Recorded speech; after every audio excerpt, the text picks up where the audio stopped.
Hi friends, இன்றைக்கி பார்த்தீங்கன்னா அருமையான டிஃபன் சாம்பார் நம்ம கேட்ரிங் ஸ்டைலில் செய்ய போகிறோம். அதுக்கு கொஞ்சோண்டு ஆயில் ஊற்றிட்டு 200 கிராம் கடலைப்பருப்பு, 50 கிராம் வரமிளகாய் ஆட் பண்ணிக்கலாம். ஆட் பண்ணிவிட்டு முழு மல்லி 1/4 கிலோ ஆட் பண்ணிக்கலாம். 1/4 கிலோ முழு மல்லி ஆட் பண்ணிவிட்டு அதையும் வறுக்க ஆரம்பிச்சிடலாம். அதோட 10 கிராம் மிளகு, ஒரு கைப்பிடி கருவேப்பிலை அதையும் சேர்த்துட்டு ஸ்லோ ஃபயரில் நம்ம வறுக்க ஆரம்பிக்கலாம்.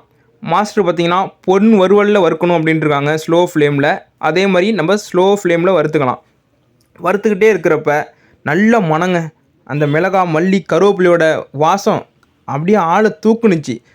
அந்த சமயத்தில் 50 கிராம் சீரகம் ஆட் பண்ணிக்கலாம். சின்ன ஜீரகம் ஆட் பண்ணிவிட்டு அதையும் நம்ம ஸ்லோ ஃப்ளேமில் வறுத்துக்கலாம். வறுத்துக்கிட்டே இருக்கிறப்ப லாஸ்ட்டு ஃபைனல் டச்சாக 1 ஸ்பூன் மஞ்சத்தூள், 1 ஸ்பூன் பெருங்காயத்தூள் ஆட் பண்ணிவிட்டு ஒரு மிக்ஸ் கொடுத்து ஒரு பிளேட்டில் ஆற வச்சிடலாம்.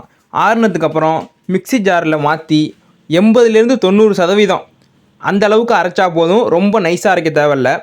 அந்த பக்குவத்தில் அரைச்சி ஒரு காற்று போகாத டப்பாவில் மூடி வச்சுக்கலாம். நம்ம எப்போல்லாம் டிஃபன் சாம்பார் செய்கிறோமோ லாஸ்ட்டில் இறக்குறப்ப ஒரு 5-6 பேருக்கு நீங்கள் சமைக்கிறீங்கன்னா ஒரு 2 டேபிள் ஸ்பூன் இந்த சாம்பார் பொடியை போட்டு இறக்குனீங்கன்னா அருமையான கல்யாண சாம்பார் ரெடி. வீடியோ பிடிச்சிருந்தால் லைக் பண்ணுங்கள், சப்ஸ்கிரைப் பண்ணுங்கள். தேங்க்யூ.